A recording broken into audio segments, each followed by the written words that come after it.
چل چکا ہے. اب ریال نہیں آتے ہیں, اب ریال بھی نہیں آتے, انہیں ڈالر ڈھونڈنا پڑے گا یا پاؤنڈ ڈھونڈنا پڑے گا. ریال والا دین ختم ہو گیا. ابھی ریال والا مذہب اب سینما تھیٹر چلا رہا ہے, اب ریال والا بیچ بنا رہا ہے. ہاں, جو پہلے شرک و کفر اور بدعت کے فتوے جہاں سے صادر ہوتے میرے آقا صلی اللہ تعالیٰ علیہ وسلم کی آمد کے لیے, اب تو وہاں یہ بحث ہی نہیں ہے, ڈسکس ہی نہیں ہے. حرم کے اماموں کو گونگا کر دیا گیا ہے, وہ ممبر پر کھڑے ہوں اور اتریں بس, اور کوئی کام نہیں ہے. جو ہو رہا ہے سب اچھا, کوئی تنقید تک نہیں کر سکتا.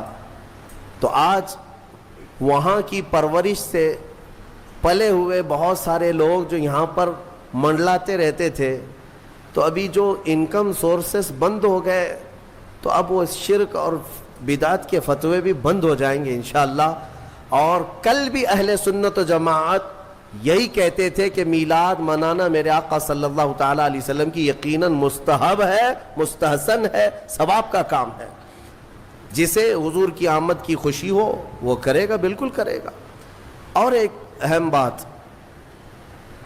بات لگتے ہوئے میں کر کے چلا جاتا ہوں. حضور پاک صلی اللہ تعالیٰ علیہ وسلم کا میلاد منانا اس لیے بھی ضروری ہے کہ جیسے آپ کو قرآن پاک میں پڑھ کر کے بتا دوں, اللہ تبارک و تعالیٰ نے اپنے رسول کو یہ کیوں کہا, قل انما انا بشر مثلکم یوحی الی. اے محبوب آپ فرما دیں میں تمہاری طرح بشر ہوں. یہ آیت 3 جگہ آئی قرآن پاک. حضور پاک صلی اللہ تعالیٰ علیہ وسلم سے کہا گیا آپ فرما دیں کہ میں تمہاری طرح بشر ہوں. کیوں؟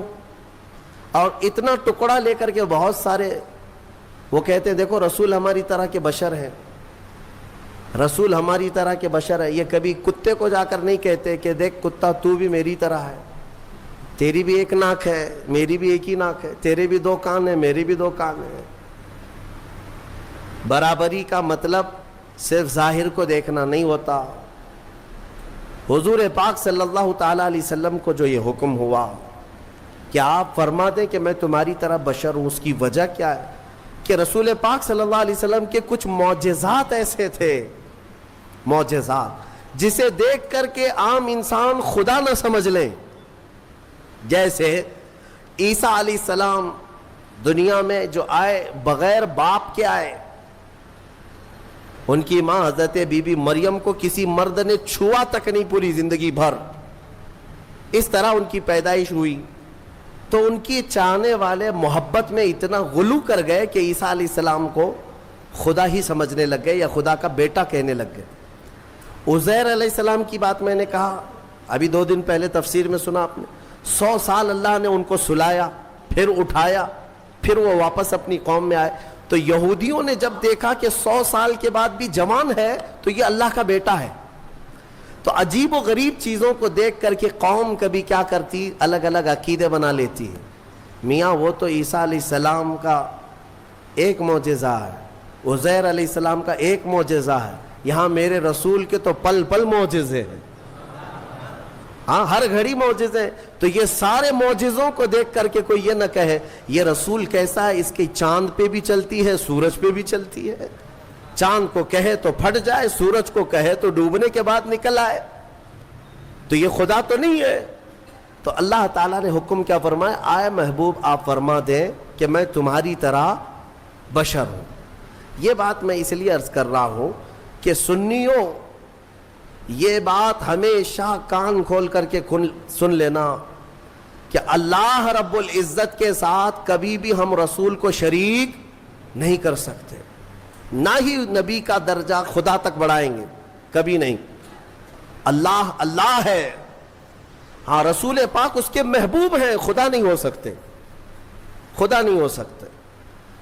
یہ بات ہمیشہ یاد رکھنا.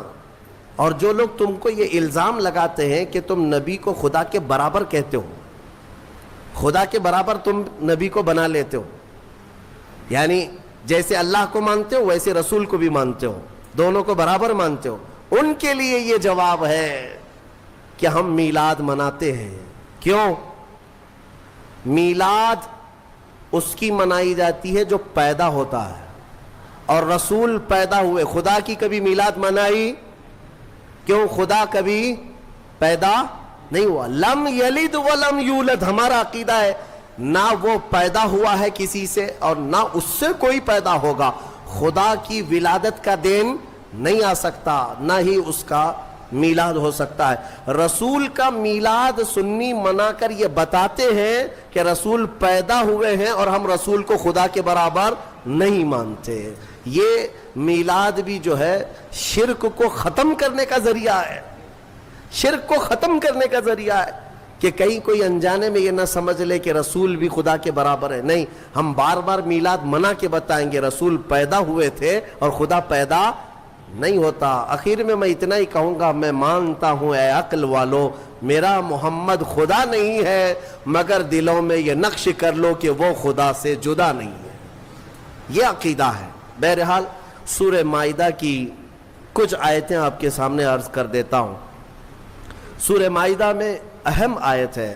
اللہ تعالیٰ نے فرمایا من قتل نفسا بغیر نفس او فساد فی الارض فکأنما قتل الناس جميعا. جس نے ناحق کسی ایک انسان کا قتل کیا، اس نے پوری انسانیت کا قتل کیا، پورے دنیا کے انسانوں کا قتل کیا. ومن احیاها فکأنما احیا الناس جميعا. اور جس نے کسی ایک کو بچایا، کسی ایک کی زندگی کی حفاظت کیا، گویا کہ اس نے پوری انسانیت کو بچایا. اتنی بات یاد رکھ لینا کہ اگر تمہارے ہاتھوں سے قتل ہوا تو یہ سب سے بڑا گناہ ہے، سب سے بڑا گناہ ہے. مرڈر کرنا، قتل کرنا، اسلام میں اس چیز کی اجازت ہی نہیں ہے. ناحق، ناحق. ہاں، حق کے ساتھ کچھ جگہوں پر ہے، کچھ جگہوں پر ہے. وہ قتل و قتال کی باتیں جب آئے یا جہاد کے معاملات آئیں تو وہاں پر میں کبھی ذکر کروں گا، لیکن ناحق کسی کو قتل کرنے کی اجازت اسلام ہرگز نہیں دیتا. اور اسی طرح سے میں یہ بات بھی بتا دوں، حدیث پاک میں ہے آدم علیہ السلام کا بڑا بیٹا حابیل اور چھوٹا بیٹا قابیل، ان دونوں میں لڑائیاں ہوئی عورت کو لے کر کے. دونوں ایک عورت سے شادی کرنا چاہتے تھے. یہ دنیا کی پہلی داستان ہے. آدم علیہ السلام آئے ہیں اور ترنت ابھی اولاد اور نسل شروع ہو رہی ہے. سب سے پہلا جھگڑا جو دنیا میں ہوا ہے وہ عورت کی وجہ سے. بڑا اور چھوٹا دونوں ایک ہی خاتون کو اپنانا چاہتے تھے، لیکن وہ حق حابیل کا تھا، قابیل کا نہیں. چھوٹے کا نہیں تھا، وہ بڑے کا حق تھا. آدم علیہ السلام نے کہا بھی تھا، یہاں تک کہ دونوں کو حکم بھی ہوا. یہ بھی ذکر یہ سورہ مائدہ میں موجود ہے، یہ پورا ذکر موجود ہے. حضرت آدم علیہ السلام نے دونوں سے کہا کہ ایک کام کرو، ایک قربانی کرو، ایک جانور، اور کھلے میدان میں رکھو. جس کی قربانی قبول ہو گئی سمجھ لو وہ حق پر ہے. قربانی قبول ہونے کا طریقہ کیا تھا؟ آسمان سے ایک آگ آتی اور وہ قربان کیے ہوئے جانور کو اٹھا لے جاتی، یعنی وہ جانور غائب ہو جاتا آگ میں. تو جس کی قربانی قبول ہو گئی وہ حق پر ہے، اس کا حق ہے. تو ہوا یہ کہ دونوں نے قربانی کی، قابیل نے بھی اور حابیل نے بھی، اور کھلے میدان میں اپنی قربانیاں رکھ دی. اللہ تبارک و تعالیٰ کی طرف سے آسمان سے ایک آگ آئی اور حابیل کی قربانی قبول ہو گئی، یعنی بڑے بیٹے کی. شادی کرنے کا اختیار بڑے کو ہی تھا. اب قربانی سے بھی پتہ چل گیا کہ حق پر یہ حابیل ہی ہے، تب بھی یہ قابیل ماننے کو تیار نہیں تھا. عورت یہ ایک ایسے فتنے کو جنم دے دی. ساری عورتوں کی بات نہیں کر رہا ہوں، عورت کا یہ ایک ذریعہ ایسا بن جاتا ہے جس میں بڑے بڑے بھسم ہو جاتے ہیں، کئی لوگوں کے تقوی ختم ہو جاتے ہیں. تو قابیل نے کہا کہ نہیں، یہ میرا ہی حق ہے، میں ہی اپناؤں گا، میں ہی نکاح کروں گا، میں ہی شادی کروں گا. جھگڑا اتنا بڑا. آدم علیہ السلام کچھ دنوں کے لیے باہر تھے تو ابلیس وہاں سے اپنی ڈیوٹی شروع کرتا ہے. سب سے پہلے انسانوں کو گمراہ کرنے کا جو اس نے شروعات کیا. قابیل کو آ کر کے اس نے طریقہ بتایا، ایک بڑا پتھر لے لے اور حابیل کے سر پہ مار دے، وہ مر جائے گا، ختم ہو جائے گا. اب تک کسی کی موت دنیا میں ہوئی نہیں ہے. نہ ہی مرڈر ہوا ہے نہ قتل ہوا ہے، اور پتہ بھی نہیں کیسے قتل ہوتا ہے، کیسے مرتے ہیں، یہ بھی نہیں معلوم تھا۔ شیطان نے سب سے پہلے یہ طریقہ بتایا۔ تو قابیل نے ایک بہت بڑا پتھر اٹھایا اور اپنے بڑے بھائی حابیل کو، وہ ایک جگہ بیٹھا تھا، پیچھے سے جا کر سر پر دے مارا۔ پتھر کی چوٹ لگتے ہی وہ گر گیا اور وہیں انتقال کر گیا، موت ہو گئی حابیل کی۔ اب اس کو یہ تک نہیں معلوم تھا کہ مرے ہوئے کے ساتھ کرنا کیا ہے۔